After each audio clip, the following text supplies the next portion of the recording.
Very welcome my dear students. याद कीजिए इसके पहले वाले वीडियो में हम लोगों ने 6.3 के आसान से क्वेश्चंस को सॉल्व किए थे। आज भी मैं कहूँगा कि बहुत आसान तो नहीं, बहुत डिफिकल्ट तो नहीं है, लेकिन हम लोग थोड़ा सा एक डिफिकल्टी लेवल को और क्रॉस करने जा रहे हैं। और अभी तक हमने जो क्वेश्चंस बनाए थे उसमें एंगल का ही यूज किए थे, जिसमें ट्रायंगल के नाम दिए जाते हैं। आज हम कुछ ऐसा क्वेश्चन सॉल्व करेंगे, स्पेशली क्वेश्चन नंबर 30, जिसमें हमको ट्रायंगल को सेलेक्ट करना है कि किस ट्रायंगल को हमको सिमिलर करना है।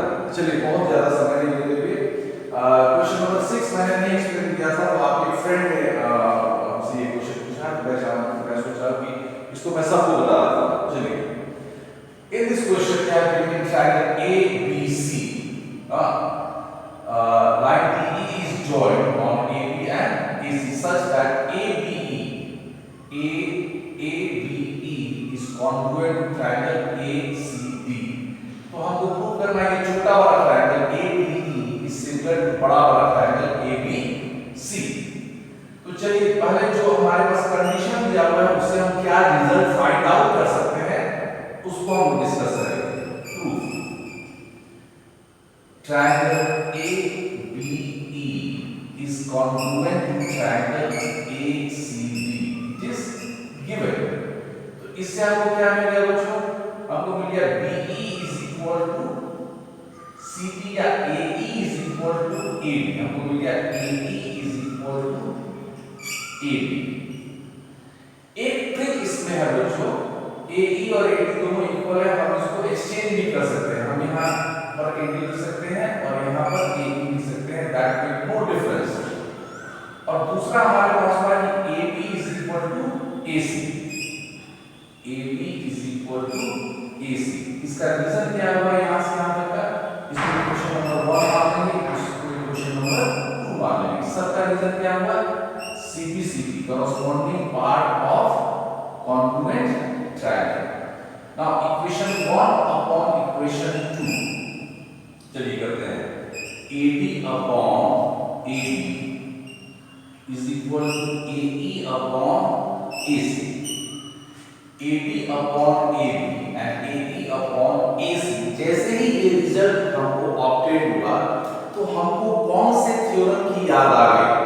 मैं बार बार बोलता हूं बच्चों कि ये जो भी ये टॉपिक जो हम पढ़ रहे हैं सिमिलैरिटी ऑफ ट्रायंगल, इसका पहले थ्योरम का नाम ही है बेसिक प्रोपोर्शनलिटी थ्योरम, BPT। वो बेस है, आने वाले सभी थ्योरमों का वो बेस है।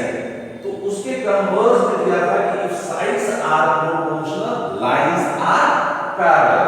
इससे हमको रिजल्ट मिल गया कि DE is parallel to BC, converse of हम फिर से क्लियर अप्लाई करूंगा BPT, बेसिक प्रोपोर्शनलिटी थ्योरम। जैसे ही हमको मिला तो हमको क्या मिल गया बच्चों कि angle B is equal to angle D, corresponding angle, and angle C is equal to angle E। तब ये नाम angle ADE is equal to angle ABC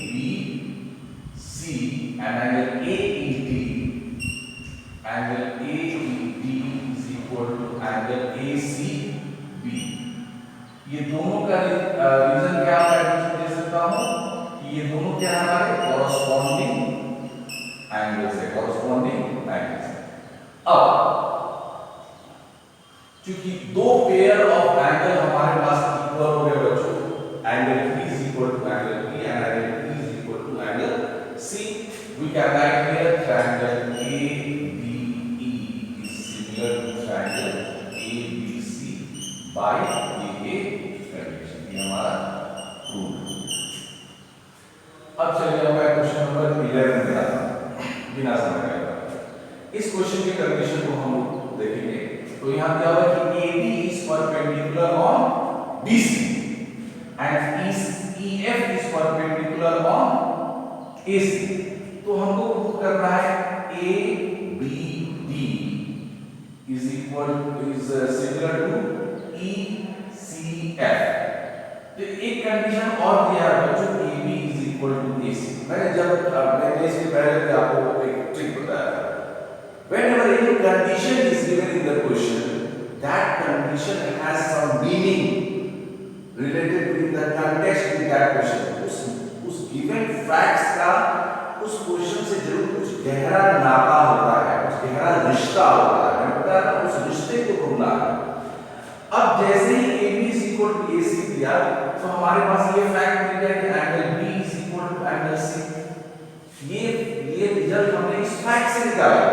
तो जो भी फैक्ट दिया रहेगा बच्चों, वो बेकार में नहीं दिया रहता है, उसका कुछ ना कुछ यूज या एप्लीकेशन उस क्वेश्चन को सॉल्व करने में या उस क्वेश्चन को प्रूफ करने में जरूर होता है। तो चलिए हमने रिजल्ट ले लिया, अब यहाँ पे proof. In triangle ABC, angle B is equal to angle C, that is given. So इससे हमको मिल गया कि angle B is equal to angle C. When sides are equal, base angles are equal in isosceles triangle. अब हम आते हैं इस जो triangle में प्रूफ किया है उसको सिमिलर करने के लिए। In triangle ABD and triangle ECF, अब कॉरेस्पॉन्डेंस पर हम विचार करेंगे।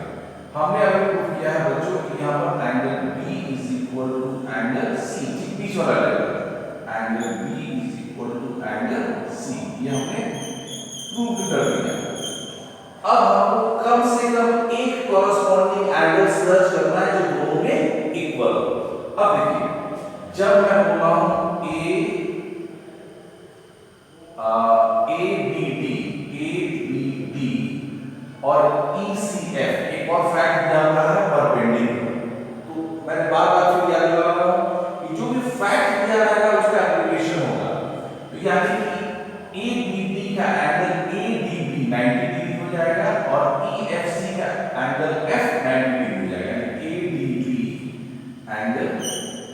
ADB is equal to angle EFC that is equal to 90 degree, it is given. So triangle ABD is similar to triangle ECF by the same property A। यहाँ हम इसको prove करेंगे। चलिए, अभी तक जितने भी क्वेश्चन हमने आपसे डिस्कस किए, क्वेश्चन नंबर 11 तक, उसमें एक खासियत थी बच्चों, एक आसान चीज हमारे लिए दिया गया था कि हमें उस ट्रायंगल का नाम दिया था जिसको हमको सिमिलर प्रूफ करना था। इस चैप्टर के बिल्कुल शुरू में याद करो कि मैंने आपको बताया था कि आपको बहुत जरूरी है ट्रायंगल का सही नाम लिखना सीखना। आपको ये सीखना है कि ट्रायंगल का नाम कैसे लिखें। तो आप सोचेंगे कि सर ये बार-बार आप बोल रहे थे कि ट्रायंगल का नाम सही लिखना है, अभी तक हम लोगों को ऐसा कोई कंडीशन ही नहीं मिला, इसका क्या जरूरत है, इतना माथा पच्ची हम लोग की। चलिए अब इस क्वेश्चन को थोड़ा सा हम लोग मैं आपसे डिस्कस करता हूँ, तो देखेंगे कि हमने जो सिखलाया आपको और आपने सीखा उसका कुछ यूज हो रहा है कि नहीं। चलिए थोड़ा सा देखते हैं।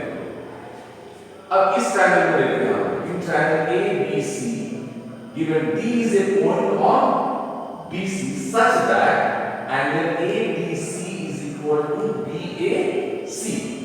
तो हमको प्रूव करना है CA square is equal to CB into CD, CA square is equal to CB into CD। अब फिगर में देखेंगे तो लग रहा है ऊपर एक पॉइंट, ये कैसे बनेगा, तो बहुत मुश्किल लग रहा है। अब मैं उसी बात पर आऊंगा। चलिए कि हमने आपको जो सिखलाया था, अब इस ध्यान से देखना बच्चों, इस CA साइड को अगर हम देखते हैं तो CA जो साइड है ये हमारा ट्रायंगल ADC में भी है। CA जो साइड है वो ट्रायंगल ADC में भी है और ये CA साइड जो है ये हमारा ट्रायंगल ABC में भी है। मिला? तो ये CA साइड जो हुआ वो कॉमन हो गया इन दोनों ट्रायंगल में। अब इन दोनों ट्रायंगल को सिमिलर करने के लिए क्या हमारे पास जो तीन जो कंडीशन है उसमें से कोई भी एक कंडीशन इसमें फुलफिल हो पा रहा है? तो चलिए फिर हम अब एलिमिनेशन प्रोसेस में जाते हैं, क्योंकि इस क्वेश्चन के कंडीशन के अनुसार हमारे पास जो फैक्ट दिया हुआ है उसमें दिया हुआ है कि angle ABC is equal to BAC। कहीं भी साइड की चर्चा नहीं है, मैं फिर बोल रहा हूं, कहीं भी साइड की चर्चा नहीं है। तो हम इसमें से जो दो हमारे थ्योरम थे, साइड एंगल साइड और साइड साइड साइड, अपने आप हमारे क्या हो गए, वो हमारे दिमाग से इसको हटा देना है, एलिमिनेट कर देना है। हमारे पास बचे AAA। अब उसी पर हम फोकस रखकर अपने काम को बढ़ाते हैं कि इन दोनों में हम देख रहे हैं कि ABC और BAC अगर इक्वल है और ये जो एंगल है C दोनों में कॉमन है। हो गया? चलिए अब ट्रायंगल के हम सही नाम सीखने का जो हमने प्रैक्टिस किया था उसका एप्लीकेशन करें, उसका यूज करेंगे। अब यहाँ प्रूफ इन ट्रायंगल, अगर हम लिखते हैं BAC, triangle BAC and triangle, अब इस ट्रायंगल का नाम मैं कैसे रखूंगा, क्योंकि BAC जो है वो किसके बराबर है, ABC के। जो ये A लेटर है वो बीच में है, दो लेटर के बीच में है, तो हमारे पास जो इक्वल एंगल B है वो भी दो लेटर के बीच में होगा। यहाँ और यहाँ हम नहीं लिखेंगे। अब एक और जो हमने कॉमन एंगल सर्च किया था C, अब हमारे पास A हो गया D के बराबर और ये C के बराबर हो गया, तो C हमारा कहाँ है, लास्ट में है। यहाँ पर पहले ट्रायंगल का जो हमने नाम लिखा उसके लास्ट में है, तो आप लोग भी C यहाँ चला आएगा और बचा हुआ जो नाम है वो A यहाँ चला आएगा। ये हुआ हमने जो प्रैक्टिस किया था कि ट्रायंगल के सही नाम लिखना सीखना, उसको हमने यहाँ यूज कर लिया बच्चों। अब लिखेंगे now triangle BAC is equal to angle ABC is given and angle BCA। मैंने बताया था कि एक बार आप सही ट्रायंगल का नाम लिख लो, आपको फिगर भी देखने की जरूरत नहीं पड़ेगी, क्योंकि हमने लिखा है C is equal to C, C का कैसे नाम लेंगे, BCA, angle BCA is equal to ACD, angle ACD ये हमारा हो गया कॉमन। इसको फिर मैं क्लियर करूंगा फिगर से बच्चों। देखो BCA ये वाला एंगल हमारा, ACD वही एंगल हमारा क्या हो गया, हमारा कॉमन हो गया। सो triangle BAC is similar to triangle ABC because of A। अब मैंने दो कैरेक्टरिस्टिक्स आपको बताया थे कि two triangles are similar, their corresponding sides are proportional, और उसके लिए विक्टर ट्रिक मैंने क्या बताया था, क्रिस्प। अब उस क्रिस्प का हम यूज करेंगे इसको प्रूव करने के लिए। अब ध्यान से देखना बच्चों, बस हमें केवल आपका 1 मिनट और चाहिए, क्योंकि CA स्क्वायर हमको चाहिए। तो देखो मैं यहाँ CA लिख दिया और राइट हैंड साइड के डिनोमिनेटर में CA मैंने पहले से ही लिख दिया। मैं फिर से लिखता हूं आपको स्पष्ट बताऊं। मैंने इक्वेशन बनाया, LHS के न्यूमरेटर में मैंने CA लिख दिया और RHS के डिनोमिनेटर में मैंने CA लिख दिया। ये पहले से लिख दिया क्योंकि हमको CA स्क्वायर चाहिए।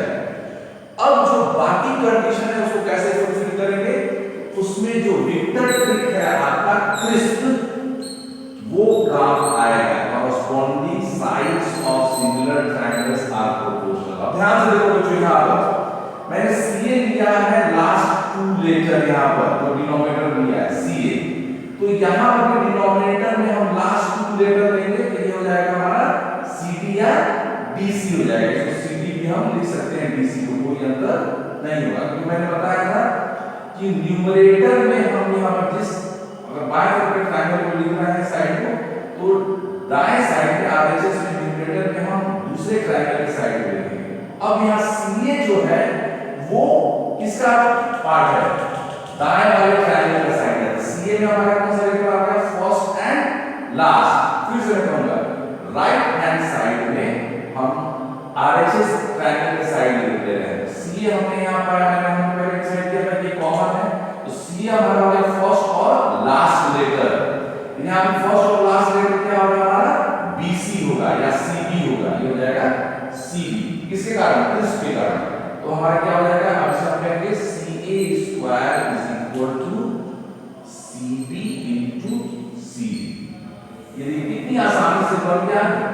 कैसे पढ़ लिया बच्चों कि हमने ट्रायंगल का सही नाम लिखा, वही मैं बार बार बोल रहा हूं। अब देखिएगा इसका यूज और एप्लीकेशन बार बार कितना आएगा, और जो ट्रिक विक्टर ट्रिक मैंने बताया है कास्ट और ट्विस्ट, उसका भी यूज हम लोग बार बार करेंगे। चलिए इसको आप लोग समझिए और बनाइए, प्रैक्टिस कीजिए। हम लोग फिर क्यूरियस कॉपी में नेक्स्ट वीडियो में हम और दूसरे क्वेश्चन को हम लोग आपस में डिस्कस करेंगे। All the best.